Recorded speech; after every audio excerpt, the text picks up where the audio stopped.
paper is June 15, paper 1 variant 2. सही है. Question number 1. In 2013, there was much criticism of a government project to build a new high-speed rail link between two cities. सही है. तो government एक project launch कर रही थी जिसपे बहुत ज्यादा क्रिटिसिज्म थी. सही है. What is most likely reason for abandoning such a project? ये इस प्रोजेक्ट को जो है वो खत्म क्यों कर दिया, मतलब क्यों नहीं बनाया ये? The construction cost is greater than the running cost. ये तो एक बहुत कॉमन सी चीज है. हमेशा जाहिर सी बात है, एक बिल्डिंग हमेशा महंगी ही बनेगी उसके घर के मुकाबले में या उसके रनिंग मेंटेनेंस के मुकाबले में. तो ये तो मतलब एक फैक्ट है.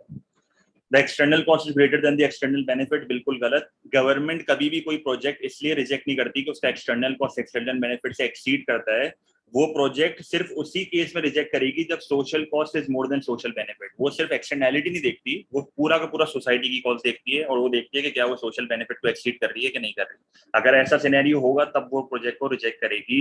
सिर्फ इस बेसिस पे रिजेक्ट वो नहीं करेगी. The future cost are difficult to calculate. ये कोई नई बात नहीं है, ये हर प्रोजेक्ट के लिए होता है. सही है, ये हर प्रोजेक्ट के लिए होता है. आपको इन्वेस्टमेंट अप्रेजल करना पड़ता है, तो ये करना पॉसिबल तो वैसे हर प्रोजेक्ट के लिए नहीं है. The opportunity cost is to है. यस, डी करेक्ट आंसर है. क्यों?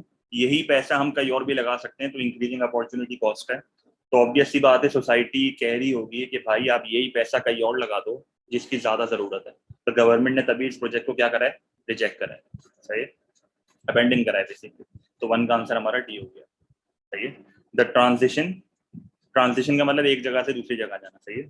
Transition of the former Soviet union from a planned economy towards the market economy. Planned से मार्केट का मतलब क्या है कि फुल गवर्नमेंट कंट्रोल से हम किधर जा रहे हैं, प्राइवेट पे जा रहे हैं. पब्लिक सेक्टर से प्राइवेट सेक्टर पे जा रहे हैं. was accompanied by a reduction in the proportion of incomes at household sales. ये कह रहा है कि प्लान्ड इकोनॉमी से जब मार्केट इकोनॉमी पे गए तो लोग जो हैं वो पैसा सेव कम कर रहे हैं. क्यों पैसा सेव कम कर रहे हैं, हमें ये बताना है. आप What could explain this? An increase in income inequality. Income inequality बढ़ने से सेविंग का कोई लेना देना नहीं है. एन इंक्रीज इन जॉब इनसिक्योरिटी. अगर जॉब इनसिक्योरिटी होगी तो बंदा और पैसा सेव करेगा, क्योंकि उसको शक होता है कि भाई मेरी जॉब कभी भी चली जाएगी, तो वो पैसा सेव करेगा. Increase availability of consumer goods. Yes, आप जब प्लान्ड इकोनॉमी से मार्केट इकोनॉमी में जाते हो तो आपकी वांट्स जो है वो पूरी होती हैं. इसका मतलब है आपके पास चॉइसेस ज्यादा होती हैं, और जब आपके पास चॉइसेस ज्यादा होती हैं तो ऑब्वियस सी बात है आप स्पेंड ज्यादा करोगे, और जब आप स्पेंड कम करोगे तो ऑब्वियस सी बात है सेव कम करोगे. तो C is the perfect answer. The introduction of charges for hospital treatment. सही है. द इंट्रोडक्शन, ये तो एक कॉमन सी चीज है, ये तो एक कॉमन सी चीज है. गवर्नमेंट नॉर्मली अगर प्लान्ड इकोनॉमी की बात करूं तो हॉस्पिटल की ट्रीटमेंट वहाँ पर फ्री होती है. पब्लिक हॉस्पिटल्स, प्राइवेट हॉस्पिटल्स में पेमेंट चार्जेस तो होंगे, बट अगेन ये कोई रीजन नहीं है जिसकी वजह से हम पैसा कम सेव कर रहे हैं. सही है. तो पैसा कम सेव करने की वजह सिर्फ ये होती है. सही है. ये हर दिन तो हॉस्पिटल नहीं जाता ना बंदा. The diagram shows the production possibility curve of a desert island economy where the inhabitants live off just two commodities, coconuts and fish. ये कह रहे हैं कि भाई एक ऐसी इकोनॉमी, एक ऐसा आइलैंड जहाँ पर लोग जो हैं वो किन दो चीजों पे जिंदा हैं, कोकोनट्स पे और फिश पे. अब अगर आप नोटिस करो लेबलिंग से, तो कोकोनट और फिश यहाँ पर बना हुआ और इसने बोला हुआ कि ये प्रोडक्शन पॉसिबिलिटी कर्व है. अब ये जो प्रोडक्शन पॉसिबिलिटी कर्व है इसको क्या बोला जाता है, इसको बोला जाता है स्ट्रेट लाइन पीपीसी. इसको क्या बोला जाता है, स्ट्रेट लाइन पीपीसी, या दूसरे लफ्जों में आप इसको कह सकते हो linear production possibility curve. Linear production possibility curve की सबसे खास बात ये होती है कि हमारा जो लेबर है, हम जो एज एन इकोनॉमी हम दोनों गुड्स में स्पेशलाइज्ड होते हैं. हम दोनों गुड्स में क्या होते हैं, स्पेशलाइज्ड होते हैं. हम जितना अच्छा कोकोनट प्रोड्यूस करेंगे उतना अच्छा हम फिश भी प्रोड्यूस करेंगे. सही है. और आपकी अपॉर्चुनिटी कॉस्ट क्या होती है, कांस्टेंट अपॉर्चुनिटी कॉस्ट. सही है. तो यहाँ पर इंक्रीजिंग अपॉर्चुनिटी कॉस्ट का कॉन्सेप्ट नहीं होता, यहाँ पे कांस्टेंट अपॉर्चुनिटी कॉस्ट का कॉन्सेप्ट होता है.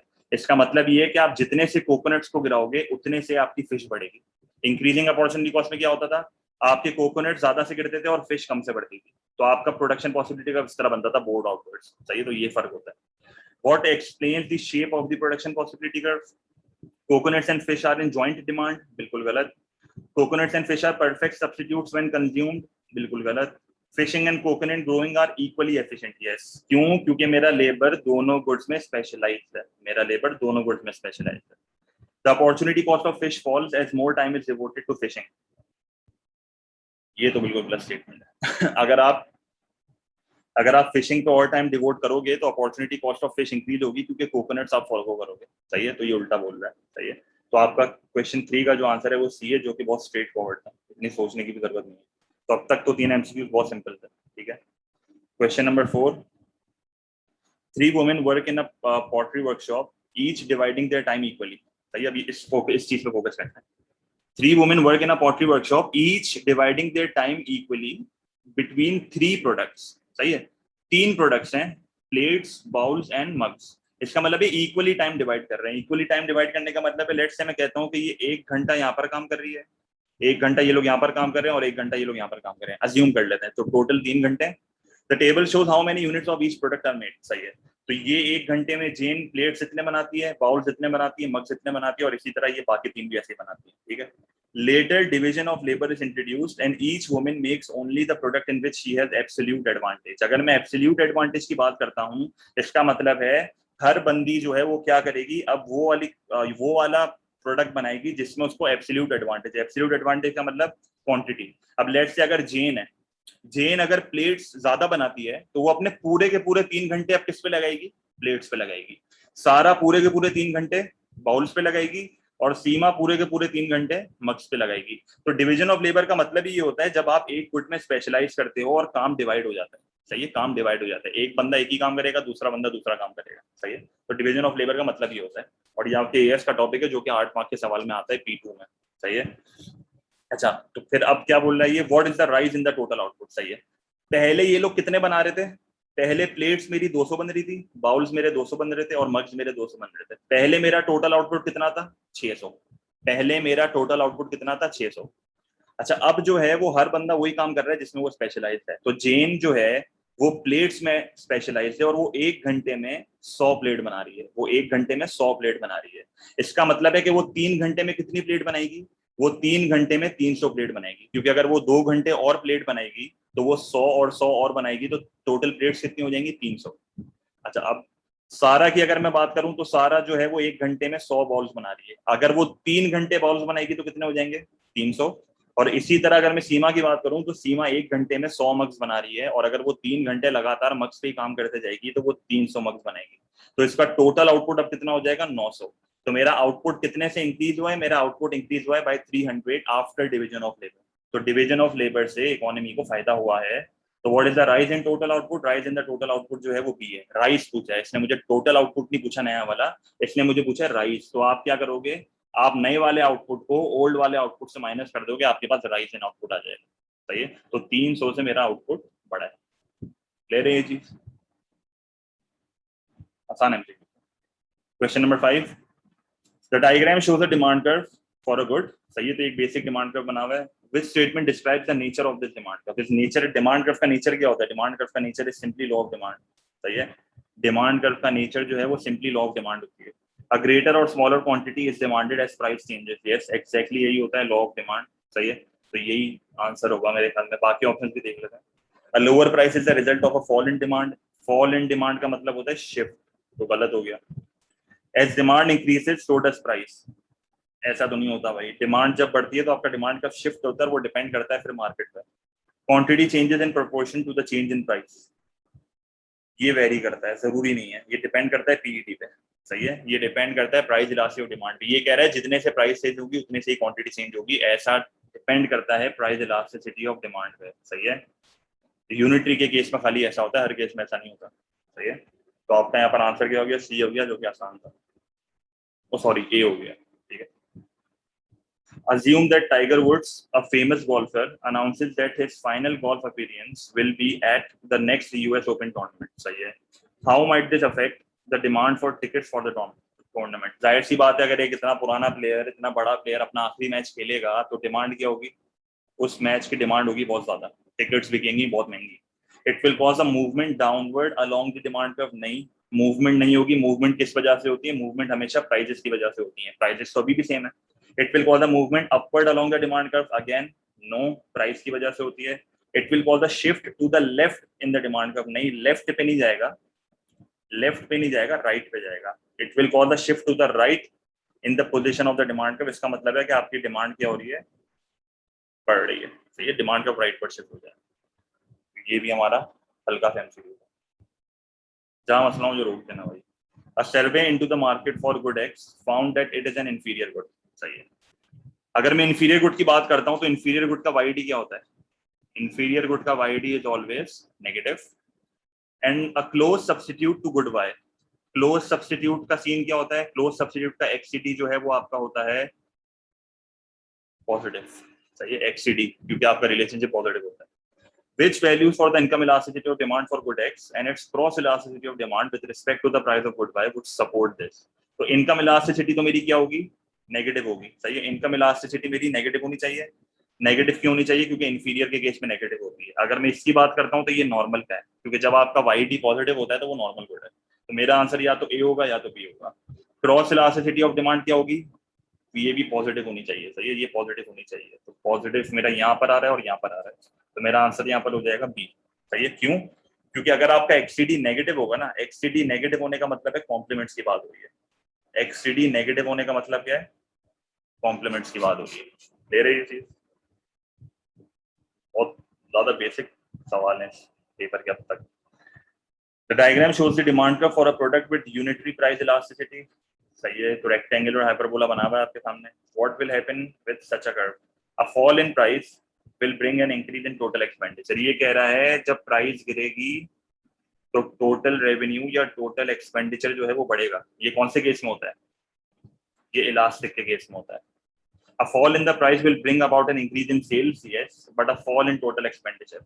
ये कह रहा है कि प्राइस के गिरने से रेवेन्यू या एक्सपेंडिचर गिर जाएगा. ये किस केस में होता है, ये इनइलास्टिक के केस में होता है. As the price rises, total expenditure on the product stays the same. बिल्कुल यही होता है, क्योंकि लेट्स से अगर आपकी प्राइस 10% से बढ़ रही है तो आपकी क्वांटिटी भी 10% से गिरेगी और आपका टोटल रेवेन्यू या टोटल एक्सपेंडिचर क्या रहेगा, अनचेंज रहेगा. As the price rises, total expenditure on the product rises, then falls. तो ऐसा तो नहीं होता भाई, नो, ऐसा नहीं होता. ले रही है चीज, ये एक लीनियर डिमांड कर्व में होता है. आप ये चीज कह सकते हो, ये एक लीनियर डिमांड कर्व में होता है. और लीनियर डिमांड कभी भी उल्टा होता है, प्राइस फॉल होती है, फॉल होती है तो आपका पहले रेवेन्यू बढ़ता है फिर गिरता है. अच्छा, question number 9. The diagram shows the effect on the market for rice of a change in government policy that causes a shift in the supply curve from S to S1. तो supply curve मेरा right word जा रहा है, सही है, supply curve मेरा right word जा रहा है. What does JKLM represent? तो JKLM क्या है, तो लेट्स अज्यूम करते हैं कि ये एक सब्सिडी, ऐसी सब्सिडी ही है क्योंकि सप्लाई कर्व मेरा राइट वर्ड जा रहा है, सही है. तो ये एक सब्सिडी है. ये कह रहा है कि JKLM क्या है. तो JKLM अगर हम नोटिस करें, आप खाली ये देखो, सब्सिडी में आप सबसे पहले क्या आइडेंटिफाई करोगे, वर्टिकल डिस्टेंस. और वर्टिकल डिस्टेंस किस चीज का आइडेंटिफाई करोगे, बिटवीन टू सप्लाई कर्व्स. तो vertical distance between two supply curves क्या है मेरा, LM. तो LM is basically per unit subsidy. LM क्या है, पर यूनिट सब्सिडी. और अगर मैं इस पर यूनिट सब्सिडी को, ये मेरी नई प्राइस है और ये मेरी नई क्वांटिटी है, सही है, ये मेरी नई प्राइस है और ये मेरी नई क्वांटिटी है, सही है. तो लेट्स से मैं इसको कह देता हूँ P और Q. अगर मैं अपने पर यूनिट सब्सिडी को मल्टीप्लाई कर देता हूं अपनी न्यू क्वांटिटी ट्रेडेड से, अगर मैं पर यूनिट सब्सिडी को मल्टीप्लाई कर देता हूं न्यू क्वांटिटी ट्रेडेड, नई क्वांटिटी ट्रेडेड, जो कि नई ये वाली है, तो मेरे पास जो आंसर आएगा वो क्या आएगा, वो आएगा टोटल कॉस्ट ऑफ सब्सिडी. सही है, मेरे पास आंसर क्या आ जाएगा, total cost of subsidy to government. Total cost of subsidy to government. तो गवर्नमेंट को टोटल कॉस्ट क्या पड़ेगी, ये मेरा पर यूनिट सब्सिडी है और ये मेरी क्वांटिटी है. तो बेसिकली मेरे पास ये अंदर का एरिया आ जाएगा. तो ये जो पूरा अंदर का एरिया है ये क्या है, ये total cost of subsidy to a government है. फिर आप इसको अलग करते हो, आप अलग करके क्या करते हो, आप अलग करके प्रोड्यूसर बर्डन को अलग करते हो, कंज्यूमर बर्डन को अलग करते हो, वगैरह वगैरह. तो ये सारी चीजें करते हो. पर हम अगर टोटल एरिया देखें तो वो टोटल एरिया गवर्नमेंट की जेब से जा रहा है ना, गवर्नमेंट अपनी जेब से पैसे देती है. तो यहाँ पे मेरा आंसर क्या होगा, the cost to the government of a subsidy to rice growers. A answer होगा मेरा यहाँ. ले रही है चीज मसला. बाकी ऑप्शन तो बिल्कुल रेलिवेंट लग रहे हैं, फालतू लग रहे हैं, तो ये तो पढ़ने की भी जरूरत नहीं है. अच्छा, question number 10. The price of a firms product rises by 12%. सही है, तो सबसे पहले इसने क्या बोला, प्राइसेस मेरी बढ़ रही हैं कितने से, 12% से. तो 12% से प्राइसेस बढ़ रही है. After 1 week the firm is only able to produce. अच्छा, अगर प्रोडक्शन की बात हो रही है, देखो अब इसमें सवाल में पकड़ना है कि पीईडी की बात हो रही है कि पीईएस की बात हो रही है. सवाल आगे पढ़ने से भी पहले, अगर ये प्रोडक्शन की बात कर रहा है तो इसका मतलब है क्वांटिटी सप्लाइड की बात हो रही है. सही है, इसने बोला कि after 1 week the firm is only able to produce the same quantity. इसका मतलब ये हुआ कि ये कह रहा है कि एक हफ्ते के बाद जब ये प्राइसेस बढ़ी हैं, ये कह रहा है कि जब ये प्राइसेस 12% से बढ़ी हैं तो क्वांटिटी सप्लाइड में चेंज नहीं कर पाया, क्वांटिटी सप्लाइड मेरी अनचेंज है। तो मुझे बताओ अगर प्राइस बढ़ने पे क्वांटिटी सप्लाइड अनचेंज है तो मेरा प्राइस इलास्टिसिटी ऑफ सप्लाई क्या हो जाएगा? मेरा प्राइस इलास्टिसिटी ऑफ सप्लाई जो है वो परफेक्टली इनइलास्टिक होगा, परफेक्टली इनइलास्टिक होगा। क्यों परफेक्टली इनइलास्टिक होगा? क्योंकि मेरा पीईएस जो है वो जीरो है, और जीरो पीईएस का मतलब होता है कि प्रोड्यूसर कोई रिस्पॉन्स ही नहीं दे पाया है, प्राइस के चेंज होने पे वो कोई रिस्पॉन्स ही नहीं दे पाया है, और जब रिस्पॉन्स नहीं होता तो मेरा पीईएस का आंसर जीरो आता है। इवन पीईडी में भी जब कंज्यूमर कोई रिस्पॉन्स नहीं देता, परफेक्टली इनइलास्टिक डिमांड होती है, तो वहां पर भी आंसर जीरो आता है। तो जीरो का मतलब होता है नो रिस्पॉन्सिवनेस, सही है, to a change in price. उसके बाद but after 1 month it can increase the quantity by 6%, सही है। एक महीने बाद की कहानी क्या हुई? एक महीने बाद की कहानी, एक महीने बाद अगर मेरी प्राइस 12% से बढ़ती है तो ये क्वांटिटी सप्लाइड को कितने से बढ़ा रहा है? 6% से बढ़ा रहा है। तो अगर आप यहाँ पर पीईएस का फॉर्मूला लगाओ तो पीईएस का फॉर्मूला क्या होता है? Percentage change in quantity supplied divided by percentage change in price. तो क्या करूंगा मैं? 6% डिवाइडेड बाय 12%, मेरे पास आंसर आ जाएगा 0.5। अब आप नोटिस करो कि 0.5 is less than 1। Less than 1 का मतलब क्या होता है? लेस रिस्पॉन्स, सही है। लेस देन 1 का मतलब क्या होता है? Less response. और इसको अगर अंग्रेजी में देखें तो क्या बोलेंगे? In elastic supply. इसको अगर अंग्रेजी में देखेंगे तो क्या बोलेंगे? In elastic supply. तो एक हफ्ते के बाद मेरी इलास्टिसिटी क्या थी? यही पूछा है, how would the price of supply described after 1 week and 1 month. तो 1 वीक के बाद वो थी जीरो, और एक मंथ के बाद वो थी इनइलास्टिक। तो मेरा आंसर यहाँ पर हो जाएगा डी। क्लियर है ये चीज? तो थोड़ा क्वारी वाला एमसीक्यू था, लंबी थोड़ी करनी थी, सही। तो इसका आंसर मेरा डी हो जाएगा। Question number 11, many people use to smoke in restaurants, सही है। Restaurant owners have found that the decline in smoking caused by a tax on cigarette. अगर सिगरेट पे टैक्स लगेगा इसका मतलब है इनडायरेक्ट टैक्स है। गुड्स एंड सर्विसेज पे टैक्स लग रहा है ना, इनडायरेक्ट टैक्स। और इनडायरेक्ट टैक्स से आपकी सप्लाई क्या होती है? कम होती है, सही है, सप्लाई कम होती है। Decreased their sales of the meals. Tax लगने की वजह से मील्स की डिमांड कम हो गई। टैक्स लगने की वजह से मील्स की डिमांड कम हो गई। क्यों? क्योंकि जब आपने पब्लिक प्लेसेस में सिगरेट बंद करी या आपने सिगरेट पे टैक्स लगा दिया तो लोग जो है वो आना कम हो गए। क्यों? क्योंकि लोग भाई एंजॉय करना आते हैं, तो वो सिगरेट नहीं पी पा रहे तो वो रेस्टोरेंट में भी नहीं आ रहे। तो इसका मतलब ये हुआ कि अब मुझे क्या बताना है, how would this be shown on demand and supply diagram for cigarettes and meals. अगर मैं सिगरेट की बात करता हूँ तो सिगरेट में क्या हो रहा है? सिगरेट के केस में मेरी सप्लाई क्या हो रही है? गिर रही है। और जब भी आपका सप्लाई कर्व शिफ्ट होता है, जब भी, ये लिखना है तो लिख लो, जब भी आपका सप्लाई कर्व शिफ्ट होता है आपके डिमांड पे मूवमेंट आती है, सही है, ये रट लो। अगर आप डायग्राम में विजुअली डायग्राम बनाओ, जब भी आपका सप्लाई कर्व शिफ्ट होता है तो आपकी डिमांड में मूवमेंट आती है। इसका मतलब है कि आपकी क्वांटिटी डिमांड चेंज होती है। तो क्या होगा? अब movement along the demand curve, जब सप्लाई कम होगी तो movement along the demand curve होगा। आपका आंसर है फिलहाल के लिए ये आ गया। और मील की अगर मैं बात करूं तो मील का क्या होगा? मील में अ shift inwards of the demand curve. Inward का मतलब क्या है? कि आपकी डिमांड जो है वो क्या हो रही है? कम हो रही है, और मील्स की डिमांड कम हो रही है। तो मेरा ये वाला ऑप्शन भी मैच कर रहा है, ये भी मैच कर रहा है, इसका मतलब मेरा आंसर क्या होगा? ए होगा, सही है। तो ये हमेशा याद रखना, जब भी आपका सप्लाई कर्व शिफ्ट होता है तो आपके डिमांड कर्व में मूवमेंट आती है, सही है, ये रट्टा मार लो। तो आपका यहाँ पर आंसर क्या होगा? ए होगा। अब वो डिपेंड करता है मूवमेंट किस तरह की आएगी, ऑब्वियसली, सही है। Question number 12, S1 and D1 show original supply and demand curves for cola, सही है। Point x is the initial equilibrium. तो पॉइंट x मेरा इनिशियल इक्विलिब्रियम है, तो मैंने मार्क कर दिया। तो इनिशियल इक्विलिब्रियम जब भी मार्क करो तो एक स्केच बना लिया करो ताकि सवाल करते हुए कंफ्यूजन ना हो, सही है। तो मैंने जो है इसको हाईलाइट कर लिया ताकि मैं कंफ्यूज ना हूँ। What will be the new equilibrium position following a rise in production cost? जब प्रोडक्शन कॉस्ट बढ़ेगी तो पहले के मुकाबले में सप्लाई क्या हो जाएगी? कम हो जाएगी। And a fall in the price of laminate. Laminate Cola का क्या होता है? लेमिनेट कोला का सब्स्टिट्यूट है। लेमिनेट कोला का सब्स्टिट्यूट है। अगर प्राइस बढ़ती है, प्राइस गिर रही है, अगर मेरी प्राइस गिरती है लेमिनेट की, सही है, अगर मेरी प्राइसेस गिरती हैं लेमिनेट की तो डिमांड बढ़ेगी कोला की कि गिरेगी? ऑब्वियस सी बात है, डिमांड फॉर कोला कम हो जाएगी, सही है। तो डिमांड फॉर कोला कम हो रही है और सप्लाई ऑफ कोला बढ़ रहा है, तो इसका मतलब ये हुआ कि सप्लाई भी कम हो रही है बल्कि। तो सप्लाई आपका लेफ्टवर्ड जाएगा और डिमांड भी आपकी लेफ्टवर्ड आएगी। तो आप किस तरह दिखाओगे इसको? देखो, सबसे पहले आपका ओरिजिनल इक्विलिब्रियम एक्स था, आपका सप्लाई का लेफ्टवर्ड गया। जैसे ही सप्लाई का लेफ्टवर्ड गया आप क्या करोगे? डिमांड कर्व में मूवमेंट आई। तो हमेशा याद रखना, जब भी सप्लाई कर्व शिफ्ट होता है तो डिमांड कर्व में मूवमेंट आती है। फिर आप यहाँ पर आ गए, सही है, फिर आप यहाँ पर आ गए। फिर जैसे ही आप यहाँ पर आए आपकी डिमांड कम हो गई, तो आप क्या करोगे? अब आप यहाँ पर आओगे। देखो डिमांड कर्व में शिफ्ट आया तो सप्लाई कर्व में मूवमेंट आ रही है, तो आपका आंसर क्या हो जाएगा, ए हो जाएगा। तो ये आपका डुअल चेंजेस वाला सवाल है, सही है। और ये हर पेपर में एक सवाल तो आता ही है, सही है। तो सिंपल आपको डिमांड एंड सप्लाई देखना था यहाँ पे। Question number 13, producer surplus is the difference between the consumer surplus from the good and the producer's total cost. Faltu. The highest price that the customer would be willing to pay for the good and the price the producer actually sold it for. So this is basically consumer surplus. ये consumer surplus की definition है। सवाल में मुझसे क्या पूछा है, producer surplus. The lowest price that the producer would accept for the good, सही है, producer की minimum willingness, and the price the producer actually sold it for. तो willingness, minimum willingness of the producer और actual minus कर रहा है, तो इसका मतलब है ये क्या होगा, ये आपकी प्रोड्यूसर सरप्लस की एग्जैक्ट डेफिनेशन है जो कि आप पेपर में लिखते हो। तो यहाँ पर आपका आंसर हो गया सी। The quantity that the producers manufacture in a week and the amount sold to the customers in that week. ये तो इन्वेंट्री की बात कर रहा है, ये सेल्स की बात कर रहा है, जो भी है फालतू है। 13 का आंसर आपका सी है, सही है। क्वेश्चन नंबर 14, अच्छा ये थोड़ा सा मुश्किल एमसीक्यू, ये सही से सुन लेना भाई। What is an example of an externality? इसका आंसर मुझे खुद बताओ क्या होगा, मुझे बताओ क्या आंसर क्या लग रहा है इसका। देखो एक्सटर्नैलिटी क्या होती है, एक्सटर्नैलिटी थर्ड पार्टी है, और मुझे इसका आंसर बताओ क्या होगा।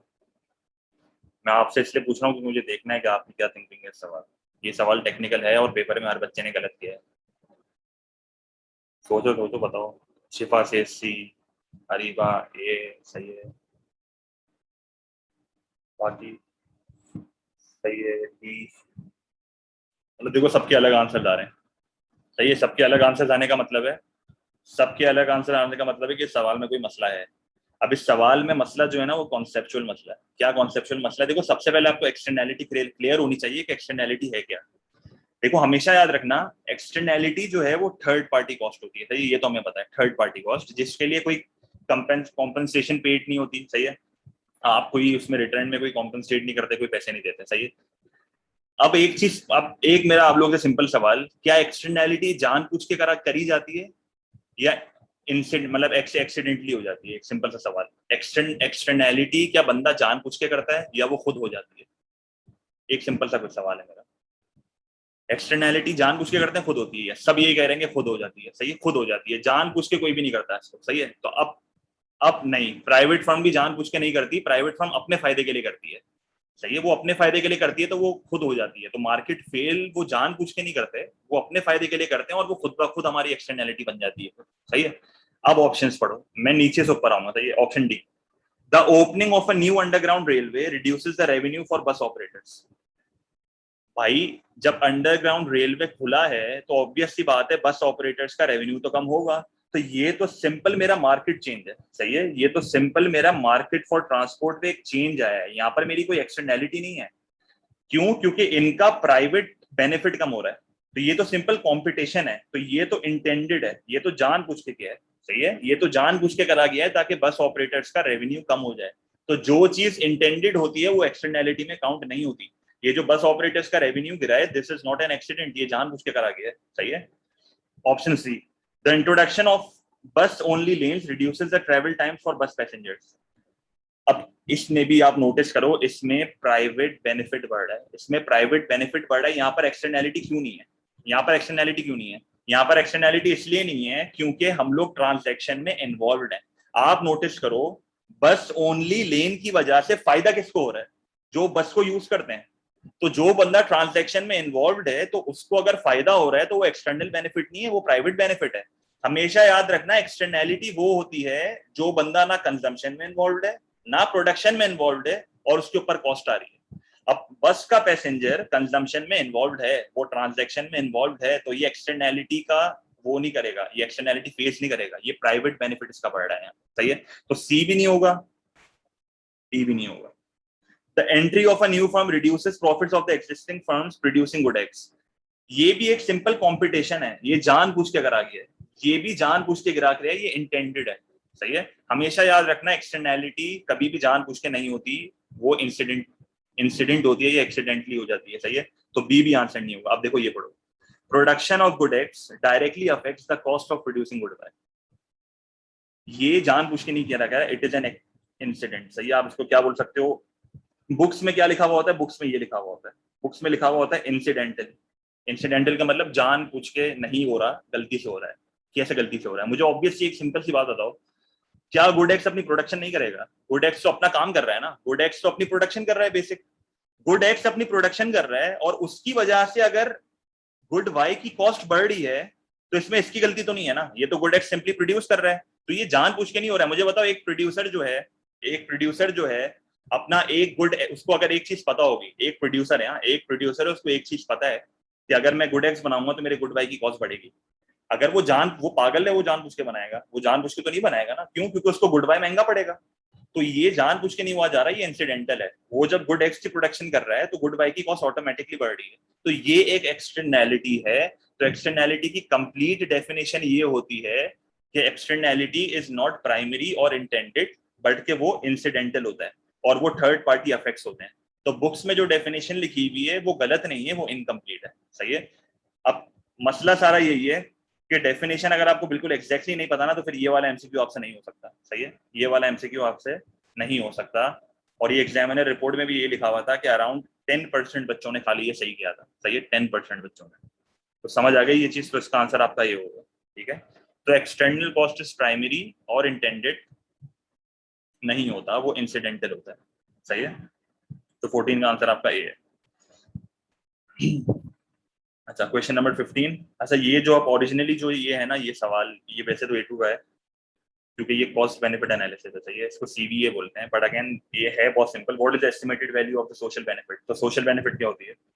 Social benefit is private benefit plus external benefit. तो क्या करोगे? प्राइवेट बेनिफिट और एक्सटर्नल बेनिफिट को ऐड कर दोगे, आपके पास आ जाएगा 200। तो आंसर क्या होगा? 2 लाख। सही है, बहुत सिंपल है A2 का, बट अगेन कोई इसमें है नहीं, रॉकेट साइंस नहीं है। सिंपल, आपको प्राइवेट बेनिफिट और एक्सटर्नल बेनिफिट को ऐड करना है।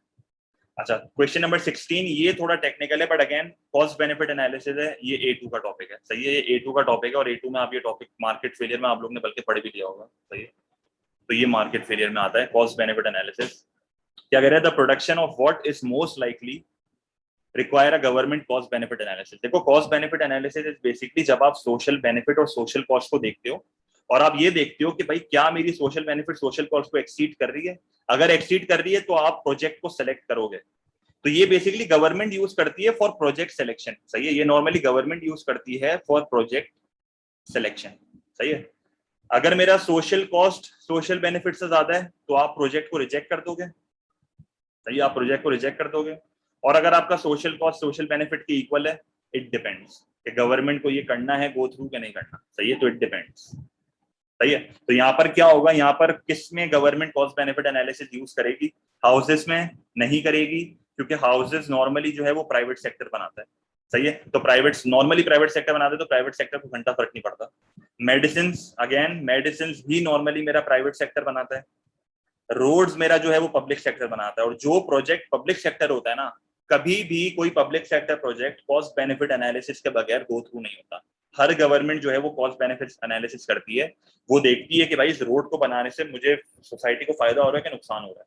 तो C is the right answer. और स्कूल्स भी नॉर्मली जो है वो पब्लिक प्राइवेट दोनों बनाते हैं। और स्कूल तो एक मेरिट गुड है, तो मेरिट गुड में तो मेरे ख्याल में इतना कॉस्ट बेनिफिट एनालिसिस की आपको जरूरत भी नहीं है।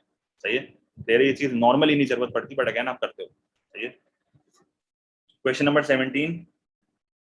A national museum charges an entry fee for admission. सही है, a national museum charges an entry fee for admission. सही है, which combination of rival and excludable qualities would apply to visits to the national museum on a day when there are a very few visitors? देखो rival क्या होता है? rival का मतलब ये होता है, राइवल का मतलब, देखो राइवल के ना दो मतलब होते हैं, मैं आपको वो मतलब बता रहा हूँ जो यहाँ पर रेलिवेंट है। राइवल का मतलब ये होता है कंजम्पशन बाय वन, एक बंदे की कंजम्पशन से दूसरे बंदे की कंजम्पशन क्या होती है? कम हो जाती है। एक बंदे की कंजम्पशन से दूसरे बंदे की कंजम्पशन कम हो जाती है। अब मुझे एक बात बताओ, अगर मेरे नेशनल म्यूजियम में बहुत फ्यू विजिटर्स हैं, फ्यू विजिटर्स का मतलब कि नेशनल म्यूजियम के फुल होने के चांसेस बहुत कम है। अगर नेशनल म्यूजियम के फुल होने के चांसेस बहुत कम है तो यहाँ पर क्या राइवल का फीचर आएगा? क्या मेरी कंजम्पशन से मैं किसी दूसरे बंदे की कंजम्पशन कम कर सकता हूँ? नहीं कर सकता, क्योंकि जब तक मेरा नेशनल म्यूजियम फुल नहीं होगा। हाँ, अगर आप ये बोलो ना कि नेशनल म्यूजियम फुल है और लेट्स से मैं कहता हूं कि मैं म्यूजियम के अंदर घुसा और म्यूजियम वालों ने एंट्री बंद कर दी, इसका मतलब है यहाँ पर राइवल का कॉन्सेप्ट आएगा, consumption by one reduced consumption for another. पर अगर फ्यू विजिटर्स हैं और नेशनल म्यूजियम में बहुत जगह है, तो यहाँ पर राइवल का फीचर नहीं आएगा, तो राइवल का फीचर नहीं आएगा। सही है, पहली चीज। अगर विजिटर्स बहुत ज्यादा होते तो पॉसिबल चांसेस है राइवल का फीचर आ जाए। सही है। अच्छा, फिर क्या बोला हुआ इसने, एडमिशन चार्जेस है। हमेशा याद रखना, हमेशा याद रखना, जब भी किसी चीज में प्राइस अटैच हो जाए, सही है, जब भी किसी चीज में प्राइस अटैच हो जाए वो ऑटोमेटिकली एक्सक्लूडेबल हो जाता है, चाहे वो पब्लिक गुड हो कि ना हो। सही है, जब भी किसी चीज में प्राइस अटैच हो जाए तो वो ऑटोमेटिकली एक्सक्लूडेबल हो जाता है। सही है, तो यस यस, मैं जब एंट्री फी दे दूंगा तो मैं दूसरे को एक्सक्लूड कर दूंगा ना। सही है, तो इसका मतलब आंसर क्या होगा, बी होगा। तो हमेशा याद रखना, जब भी किसी चीज में प्राइस अटैच होता है तो एक्सक्लूडेबल। यहाँ पर राइवल का फीचर इसलिए नहीं आ रहा क्योंकि बहुत ज्यादा फ्यू विजिटर्स हैं। हाँ, अगर विजिटर्स बहुत ज्यादा हैं और नेशनल म्यूजियम फुल होने वाला है तो फिर राइवल का फीचर आता है, पर इसने स्पेसिफाई कर दिया इस चीज को। सही है, क्लियर है ये चीज। अच्छा, अब थोड़ा सा मैं जल्दी भगा लेता हूँ, टाइम कम है हमारे पास। The diagram shows the effects of placing a unit tax equal to AB.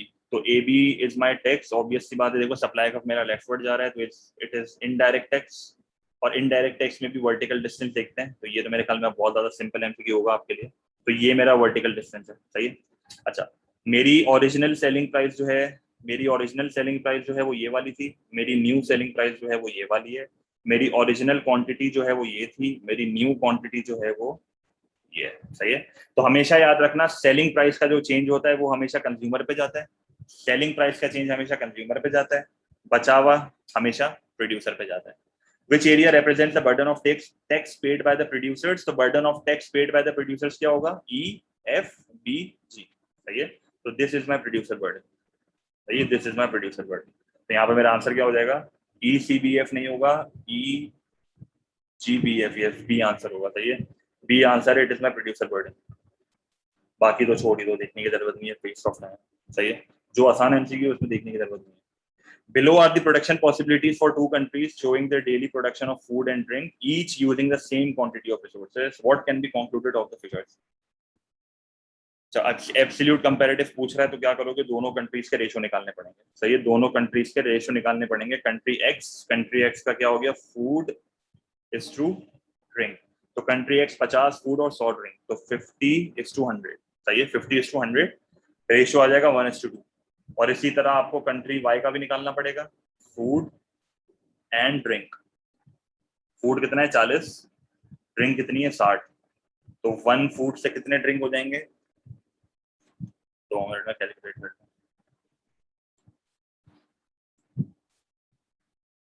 1.5। सही है, 1.5। इसका मतलब है कि कंट्री वाई को फूड में कंपैरेटिव एडवांटेज है, कंट्री वाई को फूड में कंपैरेटिव एडवांटेज है, और कंट्री एक्स को ड्रिंक में कंपैरेटिव एडवांटेज। ऑब्वियस सी बात है ना, अगर इसको फूड में तो उसमें ड्रिंक में होगा, बायलैटरल ट्रेड होती है ना, सिर्फ 2 कंट्रीज इन्वॉल्व होती है। तो मुझे कंपैरेटिव एडवांटेज पता चल गया, एब्सोल्यूट तो बहुत सिंपल है, तो ऑप्शंस पढ़ लेते हैं। Country X has an absolute advantage in food, तो absolute advantage in terms of quantity है। आप नोटिस करो कंट्री एक्स फूड ज्यादा बना रही है, तो पहली स्टेटमेंट तो सही है। And a comparative advantage in drink, ये कह रहा है कंट्री एक्स को ड्रिंक में कंपैरेटिव एडवांटेज बिल्कुल है, क्योंकि उसको लो अपॉर्चुनिटी कॉस्ट है। तो मेरा यहाँ पर पहला ही ऑप्शन जो है वो आंसर हो जाएगा। सही है, तो बहुत आसान एमसीक्यू था। ठीक है, question number 20, how might trade protection reduce a country's ability to compete in export markets. ये कह रहा है कि प्रोटेक्शनिज्म की वजह से किस तरह आप अनकंपेटिटिव हो जाते हो एक्सपोर्ट मार्केट में, by increasing firms profit margins on goods supplied to the domestic market। अगर आप डोमेस्टिक मार्केट में प्रॉफिट मार्जिन बढ़ा दोगे तो इसका मतलब है यहाँ पर और प्रोड्यूसर्स आएंगे और यहाँ पर आउटपुट आपका बढ़ेगा, इससे मेरे एक्सपोर्ट का कोई लेना देना नहीं है। by increasing the cost to the country's manufacturers of imported components। yes, ये थोड़ा टेक्निकल है, अब समझना। अज्यूम करो कि एक कंट्री जो है वो रॉ मटेरियल मंगवा रही है, सही है, कंपोनेंट्स की बात कर रहा है ना, कंपोनेंट्स की। लेट्स से मैं कहता हूं मैंने प्रोटेक्शनिज्म का टूल लगाया टैरिफ। जब मैं टैरिफ लगाऊंगा तो क्या मेरी इंपोर्ट की प्राइसेस बढ़ जाएंगी, और ऑब्वियस सी बात है रॉ मटेरियल की डिमांड क्या होती है, इनइलास्टिक होती है, तो इंपोर्ट की प्राइसेस बढ़ेंगी तो मेरा इंपोर्ट का एक्सपेंडिचर भी बढ़ जाएगा, पॉजिटिव रिलेशनशिप। जब इंपोर्ट का एक्सपेंडिचर बढ़ेगा तो आपकी क्या बढ़ जाएगी, कॉस्ट। कॉस्ट बढ़ेगी तो एग्रीगेट सप्लाई गिरेगी, एग्रीगेट सप्लाई गिरेगी तो आपकी जो है वो प्राइसेस बढ़ जाएंगी, और जब प्राइसेस बढ़ जाएंगी तो बाहर वालों को आपका प्रोडक्ट महंगा लगेगा, और जब बाहर वालों को आपका प्रोडक्ट महंगा लगेगा तो इसका मतलब है आप एक्सपोर्ट इंडस्ट्री में कंपेटिटिव हो गए हो, आपसे लोग कम खरीदेंगे। तो देखो इस तरह लिंक बनता है। By increasing the real disposable income of the countries consumers. अगर आपकी कंट्री में लोगों की डिस्पोजेबल इनकम, देखो रियल का मतलब होता है इन्फ्लेशन एडजस्टेड, डिस्पोजेबल का मतलब होता है टैक्स इसमें डिडक्ट हुआ है, सही है। तो real disposable income is basically tax minus हुआ है और इन्फ्लेशन भी एडजस्ट हुई है। और अगर लोगों की रियल डिस्पोजेबल इनकम बढ़ जाएगी तो इंपोर्ट्स बढ़ जाएंगे, सिंपल सी बात है। By making the country more attractive to inward investors, इससे आपके एक्सपोर्ट बढ़ेंगे क्योंकि आपके मुल्क में आके लोग प्रोड्यूस करेंगे, जिससे आपके एक्सपोर्ट बढ़ जाएंगे। तो आपका बी आंसर है। बी वाले ऑप्शन में आप अनकम्पेटिटिव हो जाओगे एक्सपोर्ट की मार्केट्स में, और सवाल में मुझसे यही पूछा हुआ है, सही है। 21, what is found in an economic union but not in custom union, सही है। तो कस्टम यूनियन अगर मैं आपको बताऊं तो कस्टम यूनियन में क्या क्या आता था, एफटीए। कस्टम यूनियन में एफटीए आता है। FTA is basically free trade area, सही है। और कस्टम यूनियन में एक और चीज आती है जिसको बोला जाता है कॉमन एक्सटर्नल टैरिफ, सही है। तो ये हम ऑलरेडी डिस्कस कर चुके हैं पहले भी, तो मैं बता नहीं रही है, ये रट्टा मार लो, common external tariff. Economic union में क्या क्या आता है, इकोनॉमिक यूनियन में एक तो पूरा कस्टम यूनियन होता है, सही है। इकोनॉमिक यूनियन में पूरा कस्टम यूनियन के फीचर्स होते हैं और थोड़े मल्टीपल फीचर और होते हैं। क्या होता है, फ्री मूवमेंट, एक और इसमें फीचर आता है free movement of goods and services, सही है, ट्रांसपोर्ट वगैरह आसान हो जाती है।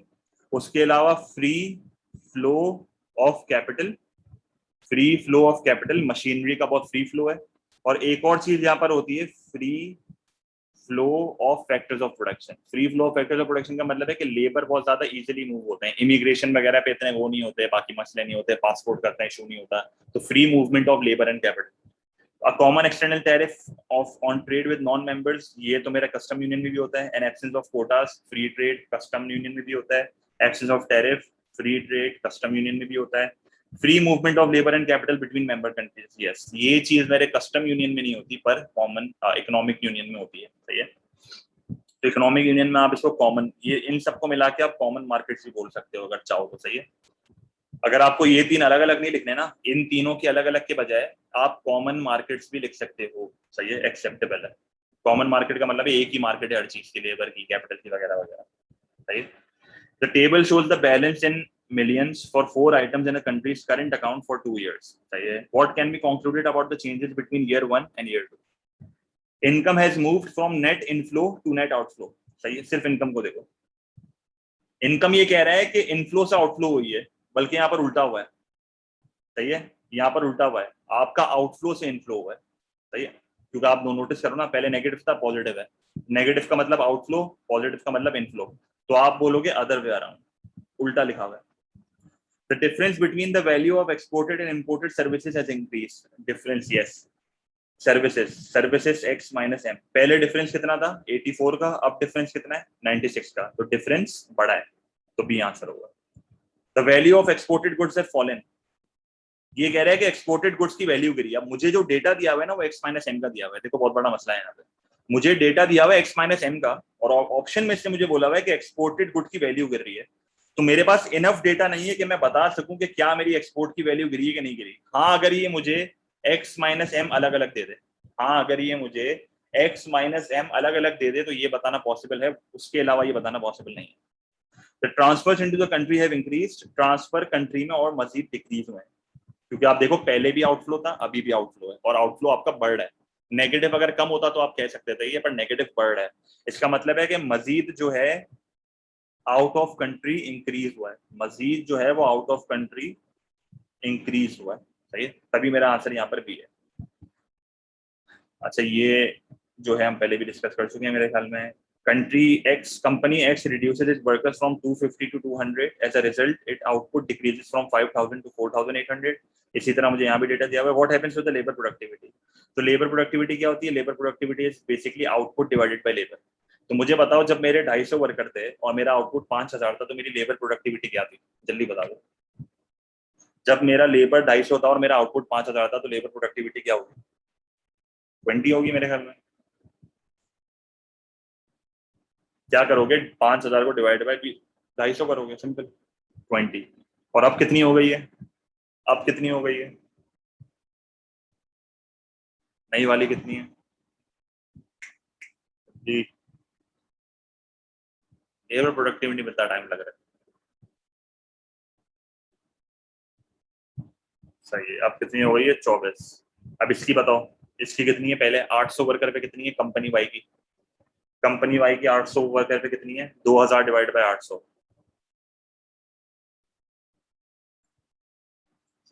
2.5, और 1000 2.2, 1000 पे 2.2 है। तो क्या हो रहा है, कंपनी एक्स की प्रोडक्टिविटी बढ़ी है, कंपनी वाई की प्रोडक्टिविटी गिरी है। तो कंपनी एक्स की प्रोडक्टिविटी राइज, कंपनी वाई की प्रोडक्टिविटी फॉल। तो बी आंसर होगा। सही है, बहुत सिंपल। तो बेसिकली ये फॉर्मूला आपको लगाना था। सही है, ये तो ओ लेवल का सवाल था भाई। In 2012, a survey of household expenditure identified X and Y as the contents of a basket of goods for a price index. तो बेसिकली इन्फ्लेशन की कैलकुलेशन का सवाल है। सही है, इन्फ्लेशन की कैलकुलेशन का सवाल है। The value of the index in 2012 was 100। बिल्कुल कॉमन है, बेस ईयर हमेशा 100 होता है। The index was valued at 116। ये कह रहा है कि हमारा इंडेक्स जो है वो 100 से 116 हो गया। अगर इंडेक्स मेरा 100 से 116 हुआ, इसका मतलब इन्फ्लेशन कितनी है, 16% की। इन्फ्लेशन कितनी है, 16% की। During 2013, the prices of X and Y increased by 10% and 20% respectively. In percentage terms, which weights are attached to X and Y in calculating the index? Obvious सी बात है, ये इंडेक्स निकालने के लिए, ये दो इंडेक्स निकालने के लिए वेट बहुत इंपॉर्टेंट है। वेट का कॉन्सेप्ट क्या होता है कि आप इन्फ्लेशन कैलकुलेट करते हुए एक बास्केट ऑफ गुड्स बनाते हो। अब बास्केट ऑफ गुड्स में 100 गुड्स होते हैं, उन 100 गुड्स में से मुझे गुड्स को इंपॉर्टेंस देनी होती है। मैं ये देखूंगा कि हाँ भाई, लोग चावल बहुत ज्यादा खरीदते हैं। जब लोग चावल बहुत ज्यादा खरीदते हैं और जब चावल की प्राइस चेंज होगी तो लोगों पे बहुत ज्यादा इंपैक्ट आएगा। तो चावल की प्राइस का चेंज की वैल्यू मैं थोड़ी ज्यादा लूंगा। इसका मतलब कि मैं चावल को वेट जो है वो ज्यादा दूंगा। वेट का मतलब होता है इंपॉर्टेंस। जिस गुड का वेट ज्यादा है उसको इंपॉर्टेंस ज्यादा दी हुई है, जिस गुड का वेट कम है उसको इंपॉर्टेंस कम दी हुई है। क्यों? अगर मैंने किसी गुड को वेट कम दिया हुआ है, इसका मतलब है उस गुड की इंपॉर्टेंस कम है। अगर उसकी प्राइस चेंज हो जाती है तो इतना फर्क नहीं पड़ना चाहिए, क्योंकि लोगों को इतना फर्क नहीं पड़ता उससे, वो लोग कम खरीदते हैं। अब ये सवाल थोड़ा ख्वारी वाला है। मैं ख्वारी करने के बजाय, मैंने ये पहले पेपर 5-6 बार कराया हुआ है, ऑब्वियस सी बात है। तो ये मैंने पहले, इससे पहले पेपर 5-6 बार किया हुआ है, तो मुझे याद है कि आंसर भी है। सही है, तो मैं आपको तरीका बता रहा हूँ कि ये तरीका क्या है करने का। आपको बेसिकली करना ही है, आपको मल्टीपल वेट्स दिए हुए हैं, आपको मल्टीपल वेट्स दिए हुए हैं, आपको हर ऑप्शन ट्राई करना है। और जिस भी ऑप्शन में आपका आंसर 116 आ गया ना, वो आपका आंसर है। जिस भी ऑप्शन में अगर आपका आंसर 116 आ गया ना, तो वो आपका आंसर है। अब मुझे याद है कि 116 आंसर जो है वो बी में आएगा। 116 आंसर जो है वो बी में आएगा। तो मैं आपको डायरेक्ट बी करके दिखा रहा हूँ कि करना किस तरह होता है। देखो, होता ही है कि सबसे पहले आपका बेसिक स्टेप क्या होता है। सबसे पहले आप बेसिक स्टेप क्या करते हो, आप यहाँ पर लिख दोगे गुड एक्स और यहाँ पर आप लिख दोगे गुड वाई। सही है, पहला बेसिक स्टेप। उसके बाद आप क्या करोगे, वेट असाइन कर दोगे। वेट असाइन मैंने कर दिया। इसका वेट जो है वो 40 है और इसका वेट जो है वो 60 है। परसेंट का साइन रिमूव कर दो। सही है, परसेंटेज का साइन रिमूव कर दो। तो परसेंटेज का साइन मैंने रिमूव कर दिया। अगला स्टेप, फिर आप ये देखोगे कि भाई गुड वाई की प्राइस 10% से बढ़ी है और गुड एक्स की प्राइस 20% से बढ़ी है। इसको मुझे इंडेक्स फॉर्म में लिखना है। इंडेक्स फॉर्म में कैसे लिखते हो, आपका बेस ईयर 100 होता है, तो प्राइजेज अगर 10% से बढ़ी है तो मेरा इंडेक्स कितना हो जाएगा, 110। और प्राइजेज अगर 20% से बढ़ी है तो आपका इंडेक्स कितना हो जाएगा, 120। तो ये आपका दूसरा स्टेप खत्म हो गया। तीसरा स्टेप आपका ये होता है कि आप इस इंडेक्स को वेट से मल्टीप्लाई करते हो with removing the percentage sign. ये 40% और 60% नहीं है, ये 40 और 60 है। मैंने परसेंट का साइन हटा दिया। तो ये दो तरीके होते हैं, मैं आसान तरीके से करा रहा हूँ। अगला स्टेप आपका क्या होगा, अगला स्टेप आपका ये होगा कि आप जो है वो इंडेक्स को वेट से मल्टीप्लाई करोगे। तो ये आपने इंडेक्स को वेट से मल्टीप्लाई कर दिया। सही है, मुझे बताओ अब यहाँ पर आंसर क्या आ रहे हैं। 110 multiply by 40 is basically 4400। 120 multiply by 60 बता दो क्या होता है, ये मुझे नहीं पता। 7200। इन दोनों का टोटल क्या है, इन दोनों का टोटल क्या है, इन दोनों का टोटल 11,000, 11,600, 11,600। सही है, 11,600। अच्छा, फिर आप क्या करोगे, आप इस 11,600 को डिवाइड कर दोगे किससे, बेस ईयर से, 100 से। आप इस 11,600 को बेस ईयर से डिवाइड कर दोगे। आंसर क्या आ रहा है, 116। आंसर क्या आ रहा है, 116। ये 116 का मतलब है कि ये आपका नया इंडेक्स है। आप इन्फ्लेशन कैसे कैलकुलेट करोगे, आप इस 116 को बेस ईयर से माइनस कर दोगे और आपके पास आंसर आ जाएगा 16%। तो इस तरह इन्फ्लेशन कैलकुलेट होती है। क्लियर है ये चीज, तभी आपका आंसर भी है। अब आप पेपर में बताओ क्या करते हैं, आप पेपर में पहले ये वाला ऑप्शन ट्राई करते हैं। तो ये जो मैंने जितनी ख्वारी 40 और 60 के साथ की है ना, पहले आपको 25 और 75 के साथ करनी पड़ती। फिर जब आपका आंसर गलत आता तो आप दूसरे ऑप्शन पे आते, और जब आप इसमें ट्राई करते तो आपका आंसर आ जाता तो आप इस आंसर को करेक्ट कर देते। सही है, तो मैंने ऑप्शन ए वाली क्वारी नहीं करी, मैंने डायरेक्ट ऑप्शन बी वाली क्वारी करी है। सही है, फिर अब हो जाएगा ना। अब इससे अलग नहीं आता ना पेपर में, ऑब्वियस सी बात है। अब एक बार जब करा दिया है तो हो जाएगा, इससे अलग नहीं आता पेपर में, बहुत सिंपल है ये। अच्छा, तो ये तरीका याद कर लो, हर एमसीक्यू सही होता है। In an economy with an interest rate of 4%, the rate of inflation falls from 5% to 3%। सही है, तो मेरा इंटरेस्ट रेट कितना है? मेरा इंटरेस्ट रेट 4% है और मेरी इन्फ्लेशन कितनी है? 3% है। What will be the benefit of this fall? Menu cost will fall to 0। बिल्कुल गलत। अभी भी इन्फ्लेशन 3% की है, तो मेन्यू कॉस्ट अभी भी है, 0 नहीं होगी। सही है। People on fixed incomes will be better of in real terms. गलत। अभी भी इन्फ्लेशन 3% चल रही है, तो रियल टर्म्स में अभी भी आप वर्स ऑफ ही हो। Savers will gain in real terms. Yes, कैसे? रियल इंटरेस्ट रेट का फॉर्मूला लगा लो, रियल इंटरेस्ट रेट का फॉर्मूला लगा लो। रियल इंटरेस्ट रेट का percentage is equal to nominal interest rate का परसेंटेज। ये नॉमिनल इंटरेस्ट रेट का परसेंटेज माइनस इन्फ्लेशन। तो आप नोटिस करो, इंटरेस्ट रेट कितना है? 4%, इन्फ्लेशन कितनी है? 3%, आंसर कितना आ रहा है? 1%। तो रियल टर्म्स में सेवर अभी भी फायदे में है, तो मेरा आंसर क्या होगा? सी होगा। The purchasing power of the currency will rise. गलत, इट विल फॉल। सही है, इट विल फॉल। सही है, मैं एंड में बताता हूँ दानिया, लिए ठीक है, मैं एंड में बताता हूँ, मैं आगे बढ़ गया ना। सही है, क्यों फॉल होगी? क्योंकि परचेजिंग पावर इन्फ्लेशन के टाइम पे फॉल होती है। आपके 100 रुपए की नोट की वैल्यू कम हो जाती है, बढ़ती नहीं है। आपकी नोट की वैल्यू डिफ्लेशन के टाइम पे बढ़ती है। इन्फ्लेशन के टाइम पे भाई प्राइजेस पहले 5% से बढ़ रही थी, अब 3% से बढ़ रही है, तो कम रेट से बढ़ रही है पर बढ़ तो रही है ना। इसको क्या बोलते हैं? इसको डिसइन्फ्लेशन बोलते हैं। कितनी बार तुम लोग भूल जाओगे भाई ये चीज। तो प्राइजेस अभी भी बढ़ रही हैं। जब तक आपका इन्फ्लेशन का रेट पॉजिटिव है ना, चाहे वो रेट कुछ भी हो, प्राइजेस बढ़ेंगी, चाहे वो इंक्रीजिंग रेट हो या डिक्रीजिंग रेट हो। और जिस दिन आपका इन्फ्लेशन का रेट नेगेटिव हो गया, उसका मतलब है आपकी प्राइजेस जो है फॉल होंगी। आपकी प्राइजेस क्या होंगी? फॉल होंगी। और प्राइजेस के फॉल होने को अंग्रेजी में क्या बोला जाता है? डीफ्लेशन। या इसी चीज को आप दूसरे लफ्जों में कह सकते हो नेगेटिव इन्फ्लेशन। भाई ये याद रखना भाई, ये बच्चों वाले एमसीक्यू गलत नहीं करके आ जाना पेपर में। अच्छा, तो 26, when is a deficit on the current account of the balance of payment likely to worsen. सही है, बैलेंस ऑफ पेमेंट का डेफिसिट वर्सन करना है when a government adopts a deflationary macro economic policy. Deflationary macro economic policy क्या होती है? जब government taxes को बढ़ा दे, गवर्नमेंट स्पेंडिंग को कम कर दे, इंटरेस्ट रेट को बढ़ा दे, वगैरह वगैरह। इन पॉलिसीज से इंपोर्ट एक्सपेंडिचर जो है वो कम होता है। तो इससे आपका वर्सन नहीं होगा, इससे आपका इंप्रूव हो जाएगा बैलेंस ऑफ पेमेंट, क्योंकि ये एक्सपेंडिचर रिड्यूसिंग पॉलिसी होती है, एक्सपेंडिचर डैम्पनिंग पॉलिसी होती है। तो ये आंसर नहीं होगा, हमें वर्सन करना है। When a government devalues the currency, जब करेंसी डीवैल्यू होती है तो एक्सपोर्ट की प्राइसेस जो है वो कम होंगी, इंपोर्ट की प्राइसेस जो है वो बढ़ेंगी, और आपका बैलेंस ऑफ ट्रेड सरप्लस होगा। तो इससे तो एक कंट्री की ट्रेड पोजीशन इंप्रूव हो रही है, हमें वर्सन करनी है। When prices of essential imported raw materials increase significantly, obvious सी बात है, जब रॉ मटेरियल्स की प्राइसेस बढ़ जाएंगी तो फर्म्स की कॉस्ट बढ़ेगी। फर्म्स की कॉस्ट बढ़ेगी तो इससे क्या मसला क्या होगा? वो लोग एग्रीगेट सप्लाई को बढ़ाएंगे, जिससे प्राइसेस बढ़ेंगी।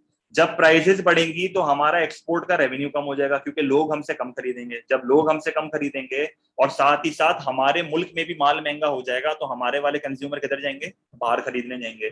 तो एक तो हमसे बाहर वाला भी नहीं खरीद रहा, अपने वाले भी नहीं खरीद रहे, तो इंपोर्ट का एक्सपेंडिचर बढ़ जाएगा, एक्सपोर्ट का रेवेन्यू गिरेगा, और आपका जो है वो यहाँ पर डेफिसिट हो जाएगा, जो कि और वर्सन कर देगा सिचुएशन को। तो आपका आंसर यहाँ पर सी हो गया। When tariffs are placed on imported products with a wide range of domestic substitutes, obvious सी बात है, टैरिफ लगाओगे तो इंपोर्ट का एक्सपेंडिचर कम होगा, इससे जो है आपका ट्रेड पोजीशन इंप्रूव हो जाएगा। It is an expenditure switching policy. सही है।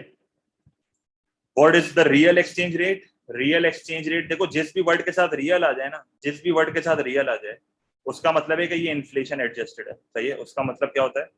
ये इन्फ्लेशन एडजस्टेड है। सही है, ऑब्वियस सिंपल सी बात। The exchange rate at which foreign currency traders can buy a country's currency, बिल्कुल गलत। The exchange rate between a country's currency and the US dollar, बिल्कुल गलत। ये दोनों तो बेसिकली नॉमिनल एक्सचेंज रेट है, ये तो नॉमिनल होते हैं। सही है। The exchange rate with international differences in price inflation removed, yes, real inflation का effect remove किया है। The weighted average of a country's exchange rate with its major trading partners, इसको क्या बोलते हैं? लास्ट क्लास में मैंने सिखाया है। The weighted average of a country's exchange rates with its major trading partners, इसको बोला जाता है trade weighted exchange rate. Trade weighted exchange rate, सही है, कह रहे ये चीज, तो सी आंसर होगा। पढ़ जाओ ना आगे, बस 3 रहते हैं। 28, an appreciation of a countries x currency, country x की करेंसी अप्रिशिएट हुई है, इसका मतलब है एक्सपोर्ट की प्राइसेस जो है वो बढ़ जाएंगी, इंपोर्ट की प्राइसेस जो है वो गिर जाएंगी। Leads to an increase in its foreign currency earnings from tourism. अच्छा अब इसको समझो, मेरी एक्सपोर्ट की प्राइसेस बढ़ गई हैं, मेरी एक्सपोर्ट की प्राइसेस बढ़ गई हैं, फिर भी मेरी कंट्री में टूरिज्म बढ़ रहा है, इसका मतलब है मेरी टूरिज्म की डिमांड क्या है, मेरी कंट्री की डिमांड क्या है, इलास्टिक एंड इलास्टिक। एक्सपोर्ट की प्राइसेस बढ़ रही है फिर भी मेरा रेवेन्यू बढ़ रहा है, एक्सपोर्ट की प्राइसेस बढ़ रही है फिर भी मेरा रेवेन्यू बढ़ रहा है, इन इलास्टिक ना। तो what can be concluded from this about demand by foreigners for holidays. अब देखो यहाँ पर यही हो रहा है ना, आप नोटिस करो मेरी एक्सपोर्ट की प्राइसेस बढ़ रही हैं ड्यू टू एप्रिसिएशन, सही है, ड्यू टू एप्रिसिएशन मेरी एक्सपोर्ट की प्राइसेस बढ़ रही हैं, पर अभी भी मेरी फॉरेन करेंसी की अर्निंग जो है वो बढ़ रही है। तो इसका मतलब ये हुआ कि मेरे मुल्क में अभी भी पैसा आ रहा है, इसका मतलब है मेरे प्रोडक्ट की डिमांड क्या है, इनइलास्टिक है। मेरी प्राइसेस जो है वो बढ़ रही हैं, क्वांटिटी डिमांडेड कम से गिर रही है, और टोटल एक्सपेंडिचर या रेवेन्यू अभी भी बढ़ रहा है, इसका मतलब है इनइलास्टिक की बात हो रही है, तो डी आंसर है मेरा, सही है। मोर पेमेंट रिसीव, मोर पेमेंट रिसीव का मतलब है और करेंसी हमारे मुल्क में आ रही है, सही है, आसान है। 29, D1 and S1 relate to D1 and S relate to the demand for and supply of pound sterling, सही है, तो ये बेसिकली पाउंड का है। What may cause the demand curve to shift to D1 to D2, ये कह रहा है कि डिमांड फॉर पाउंड किस वजह से बढ़ी है, ये डिमांड फॉर पाउंड किस वजह से बढ़ी है, तो हमें रीजन देखना है। Decrease in the UK interest rate, जब यूके के इंटरेस्ट रेट कम हो जाएंगे तो यूके की करेंसी की डिमांड जो है वो कम होगी और सप्लाई ऑफ पाउंड जो है वो बढ़ेगी, सही है, बेसिक इंटरेस्ट रेट और एक्सचेंज रेट का रिलेशनशिप जो होता है। Decrease in the price of US goods sold in the UK, अगर यूएस गुड्स की प्राइस कम हो जाएगी तो इसका मतलब है कि यूके वाले को पैसे भी कम देने हैं, और यूके वाले को जब पैसे कम देने तो वो डिमांड फॉर करेंसी क्या करेगा, गिरा देगा।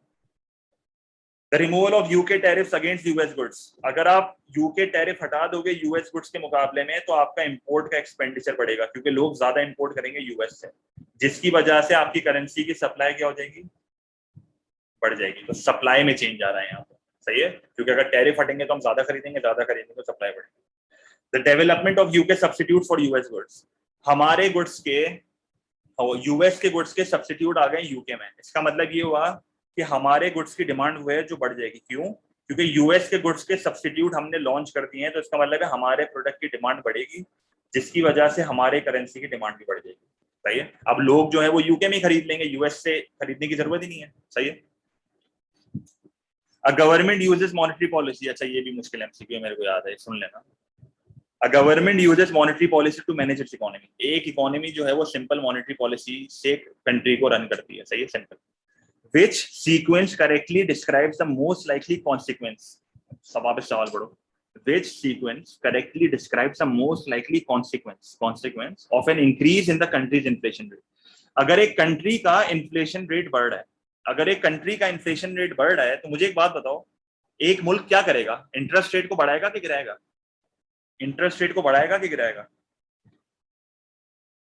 अगर एक मुल्क मॉनेटरी पॉलिसी पे चल रहा है, एक मुल्क मॉनेटरी पॉलिसी में चल रहा है, उस मुल्क में इन्फ्लेशन रेट ज्यादा है, तो वो इंटरेस्ट रेट को क्या करेगा, बढ़ाएगा। तो जब वो इंटरेस्ट रेट को बढ़ाएगा तो कंजम्पशन गिरेगी, इन्वेस्टमेंट गिरेगी, एग्रीगेट डिमांड जो है वो गिरेगी, सही है। तो इसका मतलब ये हुआ expectations about future interest rate fall तो हो ही नहीं सकता, फॉल तो हो ही नहीं सकता, क्योंकि अगर एक कंट्री में इन्फ्लेशन आ रही है तो वो इंटरेस्ट रेट को बढ़ाएगा, वो इंटरेस्ट रेट को बढ़ाएगा, गिराएगा कभी भी नहीं।